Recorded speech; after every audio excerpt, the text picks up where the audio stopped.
coucou, j'espère que vous allez bien. Moi, je vais super bien. Aujourd'hui, je veux parler d'un sujet qui me tient à cœur. Je veux parler à la femme qui manque confiance en elle. Je veux parler à cette femme qui pense que pour retenir un homme, il faudrait l'envoûter, il faudrait faire des gris-gris.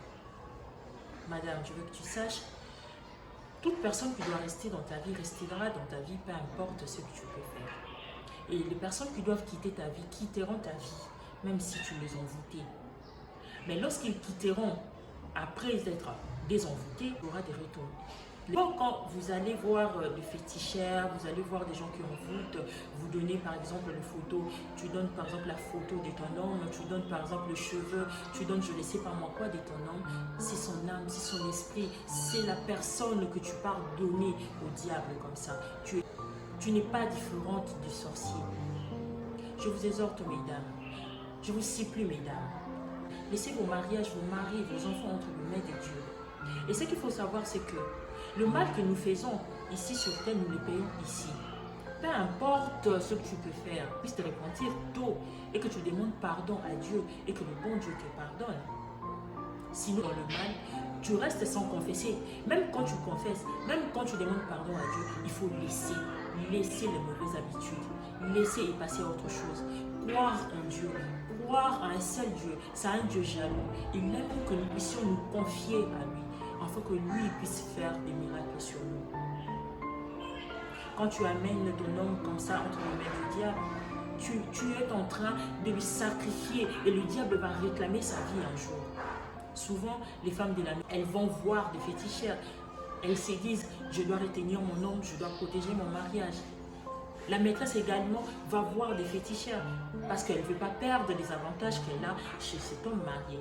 Entre-temps, c'est l'esprit de cet homme que vous mettez en danger. Mesdames, je vous supplie. Je vous supplie.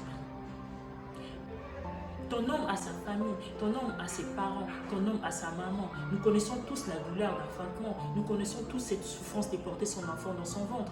Personne ne voudra qu'une femme ou qu'une autre personne vienne prendre l'esprit de son enfant, prendre la vie de son enfant, aller le donner à une personne qui peut le détruire un jour. C'est pourquoi vous allez voir dans vos maisons, il n'y a plus d'abondance, il n'y a plus de paix, il y a la maladie qui entre.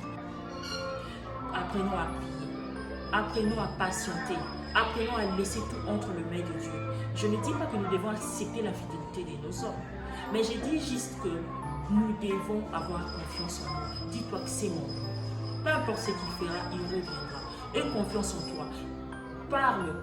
Paroles d'affirmation, sors des paroles de paix, sors des paroles de force, sors des paroles qui vont t'apporter réconfort et soutien.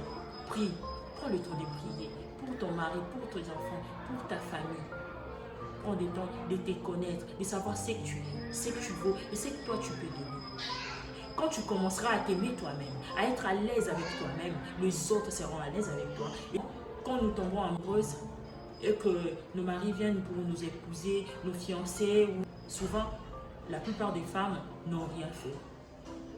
Vous savez là qui est cité. Mais comment est-ce qu'après, pour retenir cet homme-là, tu oublies que cette personne est entrée dans ta vie, c'était même pas par ta force. Et que ce n'est pas à toi de le retenir. Fais ce qui est bien, fais ta part et laisse l'autre faire sa part. Fais ta part et laissez le bon Dieu faire sa part. Nous allons nous retrouver un peu plus tard pour parler d'autres sujets qui nous tiennent à cœur. Nous allons parler des sujets qui vont nous aider à changer et à devenir le meilleur de nous-mêmes. Je vous aime et je vous dis à très bientôt.